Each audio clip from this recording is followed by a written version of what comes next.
Welcome to the Gym Success Podcast. We are so glad you're joining us today, especially all of our dedicated listeners, gym owners, gym operators, managers, salespeople, gym entrepreneurs, and personal trainers. You are really the heartbeat of the fitness industry, and well, we're here to help you thrive. Before we dive in, just a quick word for you folks maybe looking to open a new gym or acquire an existing one, or perhaps you just need some working capital to fuel your growth. We can help provide funding options up to 500K. It's unsecured funding, and there are no restrictions on how you use it. Just check us out at fmconsulting.net. I'm Bonnie, and I'm joined by our expert guide today. George here. And today we're taking you through a really crucial white paper by the renowned Jim Thomas. Our mission, like always, is to give you actionable insights, things you can actually use to, genuinely transform your gym business. That's right. And look, every gym owner, every operator, we all grapple with the same basic challenge, don't we? How do we get more people in the door? And maybe more importantly, how do we turn those curious visitors into loyal, long-term members? Often, we kind of lump everything together under one big umbrella, marketing or sales. But Jim Thomas, in this pivotal white paper, understanding the difference between a marketing organization and a sales organization in your gym business. He argues that this very blurriness, it's actually costing us growth.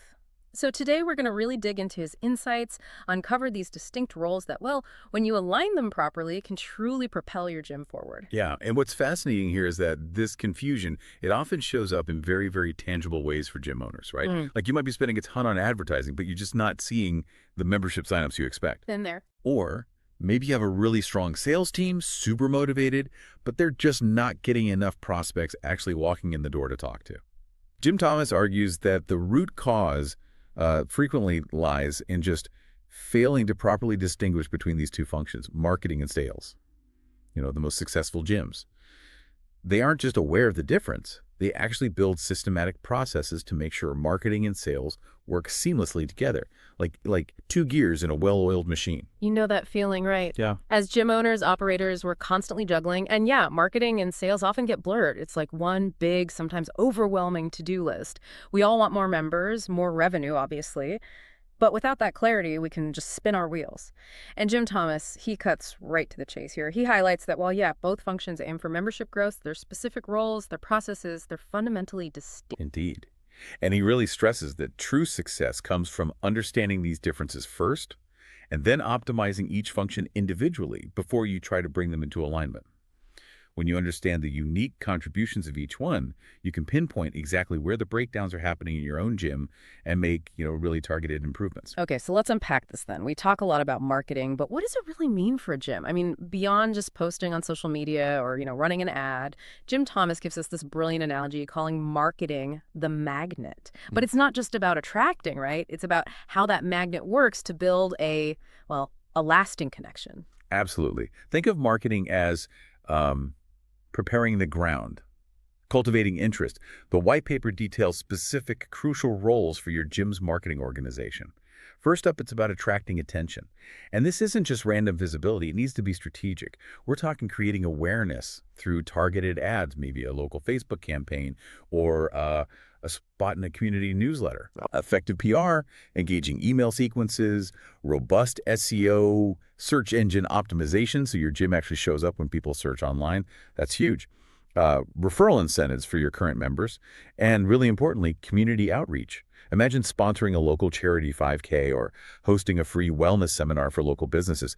Those are really powerful marketing plays that go way beyond just running a discount offer. Right. So it's about making your gym pop onto people's radar, but in a way that actually resonates with them, makes them curious, not just showing up, but showing up meaningfully. Precisely. And from there, marketing's role is also about shaping perception. This is huge. It's where you communicate your gym's unique brand promise. What's your culture? What makes you truly stand out from the gym down the street? Are you, the high-energy CrossFit box focused on intense performance? Or are you maybe the serene yoga studio emphasizing mindfulness and flexibility? Marketing defines that identity. It establishes expectations and ideally an emotional connection with potential members before they even step inside. This clarity kind of pre-sells your value. That makes so much sense. Because it sets the stage, doesn't it? If marketing does its job right, people arrive with an idea of what to expect, and hopefully it's a positive one. Exactly. And building on that, marketing needs to be good at generating leads. Now, these aren't just random inquiries. They should be qualified prospects. People who are already aware of your brand and genuinely interested. They've seen your ad, maybe visited your website, downloaded a guide, or heard about you from a friend, and now they're kind of actively raising their hands saying, okay, tell me more. Hmm. And finally, marketing also plays a vital role in building long-term relationships. Engaging prospects and existing members through consistent newsletters, targeted retention campaigns, vibrant social media interactions. It keeps your gym top of mind and strengthens that loyalty.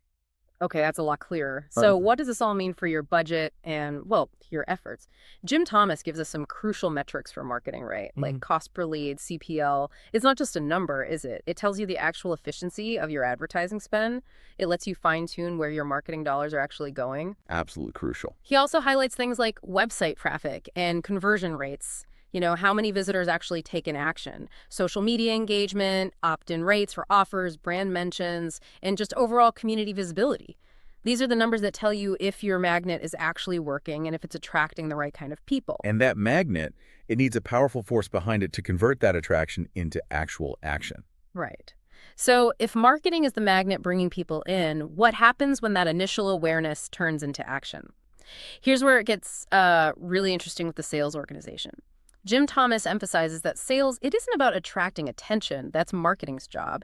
Sales is about closing deals, creating a sense of urgency maybe, and guiding prospects toward making a buying decision. This is where the rubber meets the road, right? Where interest translates into actual membership. Yes, exactly. The white paper clearly lays out the distinct, very active roles of sales, the primary function, converting leads into members. Simple as that. This means taking those initial trial passes, those people who book tours, or even just phone inquiries, and expertly guiding them to become paying customers. This is the direct, intentional action of bringing someone into your membership base, turning that potential into, well, profit. That's a very clear, tangible outcome then. It really is about getting that signature on the dotted line, so to speak. It absolutely is. And it's often deeply human and personalized. Sales involves personal connection. Those one-on-one conversations where you really address a prospect's specific goals, maybe their fears, their objections. It's about active listening, empathy, understanding what truly motivates them to join a gym and how your facility specifically can help them achieve it. Sales also has the critical role of driving revenue, making sure that all those marketing efforts, all that spending, actually leads to tangible financial returns for the gym. It's not just about being busy, it's about generating income. So it's not just about getting people in the door, but making sure they sign up and then some. Exactly. And beyond that initial sale, sales is responsible for upselling and cross-selling. This means increasing revenue through additional offerings. Think personal training packages, nutrition programs, supplements, maybe upgraded memberships. It's about maximizing the average revenue per member, or ARPM. That's a crucial metric. It helps your gym thrive by increasing the value of each member over their lifetime with your facility. Okay, so these are the numbers that directly hit your bottom line. Jim Thomas outlines these key sales metrics. Things like your lead to tour conversion rate, how many leads actually show up for a tour, your tour to sale conversion rate, how many of those tours result in a new member, your average revenue per member, ARPM, like you just said, monthly sales versus your quota, your targets, and of course, follow-up closing percentages. These KPIs, key performance indicators, they're all about actual conversions and the direct financial impact on your gym. That's right. And understanding these metrics really clearly shows the difference in focus. Marketing is more about reach and engagement, getting people interested. Sales is squarely focused on conversion and revenue. Which brings us right back to what Jim Thomas calls the biggest difference. Marketing is about creating demand. Sales is about capturing demand. It's such a clear, powerful distinction. Yet, for so many gym owners, I know that line feels incredibly blurry in the day-to-day grind. What's the biggest operational challenge they face in separating these two, even if they kind of understand the distinction intellectually? That's a really good question. If we connect this to the bigger picture, Jim Thomas uses that powerful analogy. Marketing prepares the soil, plants the seeds of interest. Sales is the harvest, reaping the benefits of that preparation. When gyms blur this line, they run into significant problems. Either they expect marketing to somehow do the selling, just put out ads and hope people sign up without any direct sales interaction. Yeah, passive selling. Right. Or, maybe worse, they force their sales staff to hunt for their own leads without any real marketing support feeding them prospects. Both scenarios, they just lead to frustration, wasted money, and ultimately underperformance because neither function can really operate effectively on its own.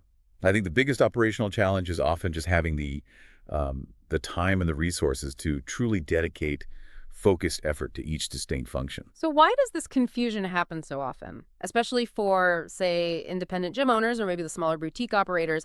I can almost hear the conversation in a struggling gym right now. Marketing isn't sending us enough good leads. And then marketing says, well, sales isn't closing the ones we do send. Jim Thomas really nails that frustrating blame cycle, doesn't he? He absolutely does, and it's such a common trap. Jim Thomas points out, look, staff often wear multiple hats, especially in smaller gyms. You might literally have a trainer posting on Instagram in the morning. That's a marketing task. And then that same person is closing a walk-in guest in the afternoon. That's a sales task.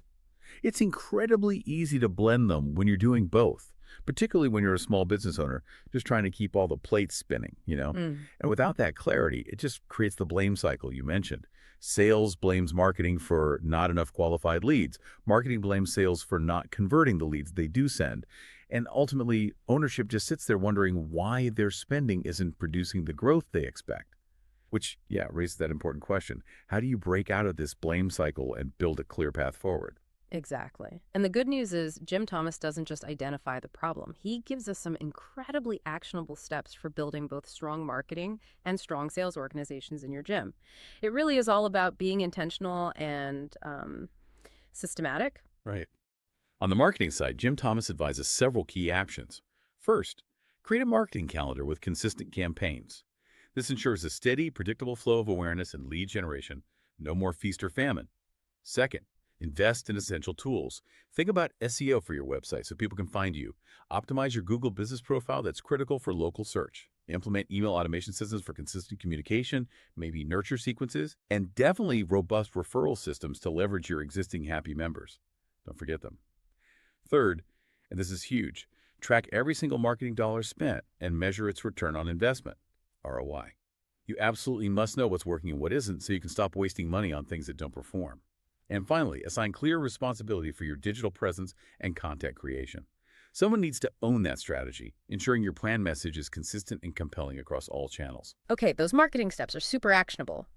But then, once that magnet has done its job and brought in interested people, we need to convert them, right? So what does Jim Thomas outline as the absolute essentials for building a sales organization that can actually harvest that demand effectively? Yeah, for sales, the focus really shifts to process, training, and performance management. The white paper suggests establishing structured sales processes and even scripts for everything. How you conduct tours, how you handle phone calls, how you execute follow-ups. This brings consistency and professionalism. Second, hold daily sales huddles and weekly training sessions. This keeps the team sharp, motivated, and continuously improving their skills. Sales is a skill that needs practice. Third, track critical sales KPIs, those key performance indicators we talked about, like your tour-to-fail conversion rate, your follow-up closing percentages. You just can't improve what you don't measure. It's that simple. And finally, incentivize your staff based on results, not just activity. This directly aligns their efforts with your gym's revenue goals and, frankly, fosters a more performance-driven culture. Right. And when these two distinct functions, marketing and sales, are actually aligned and working together smoothly, Jim Thomas says it creates predictable, sustainable growth. He provides a fantastic example of exactly how the synergy works, which I think perfectly illustrates the power of getting this right. He does. It's a great illustration. Imagine this scenario. Your marketing team launches, say, a 21-day Jumpstart campaign. This campaign is well-designed, it targets the right local audience, uses the right channels, and successfully generates 150 leads. These are people genuinely interested in improving their fitness. Okay, 150 leads. Good start. Good start. Now, here's where sales comes in, executing their process. The sales team, because they're trained and ready, follows up with those leads within minutes. Speed is key. They book a high percentage of them for tours of your facility using their scripts and skills. And ultimately, let's say they close 30% of those leads. That results in 45 new members. That's direct, tangible revenue from that one campaign. Wow. And it doesn't just stop there, does it? That's just the beginning of the growth cycle, really. Not at all. The process then loops right back to marketing, but in a different way. Your marketing team continues to nurture those 45 new members with retention campaigns. Think personalized welcome emails, maybe exclusive member-only offers, ongoing community engagement through events or social media groups. This not only increases referrals from happy, engaged members, your best salespeople, but it also significantly reduces churn, which kills profitability. So this continuous harmonious cycle of marketing, attracting, and nurturing, and sales converting and maximizing value, it creates incredible momentum. It truly builds a thriving, dominant gym business. It's a continuous feedback loop of growth when done right. So Jim Thomas's final powerful message for any gym owner is really clear. If you genuinely want your gym to grow sustainably, you have to stop treating marketing and sales as interchangeable. Marketing brings people in, sales brings money in. They're absolutely two sides of the same coin, but each requires a different mindset, a different process, and different measurement systems. The best gyms, the most successful ones, they don't just understand this intellectually. They strategically invest in both strong marketing to consistently generate qualified leads and strong sales systems to convert them into loyal, long-term, high-value members. When these two functions are properly aligned and working in harmony, your gym doesn't just survive. It truly starts to dominate your market. That's such a powerful thought to leave us with. Okay, so maybe consider this for yourself. What's just one small, concrete step you could take this week to more clearly delineate a marketing task from a sales task in your gym? And how might that newfound clarity, even a small bit of it, immediately impact your team's effectiveness or even just reduce some confusion? It might be as simple as changing how you track specific activities on a spreadsheet or just clarifying who owns a particular follow-up process. That single step could honestly be the start of transforming your business. This white paper by Jim Thomas, it offers so much practical stuff to consider for your business. If you need help building these systems, maybe improving your facility or turning around your gym business, we definitely recommend contacting Jim Thomas directly. You can reach him at 214-629-7223 or via email at jthomas@fmconsulting.net. You can also visit his website at fmconsulting.net for more information. And while you're busy optimizing your gym with all these great strategies, be sure to check out our sponsor, Gym Business Manager. They offer some of the best gym software solutions out there. You can find them at gymbusinessmanager.com. Thank you so much for joining us on the Gym Success Podcast today. We truly hope these actionable insights from Jim Thomas's work help you dominate in your market. We'll catch you next time.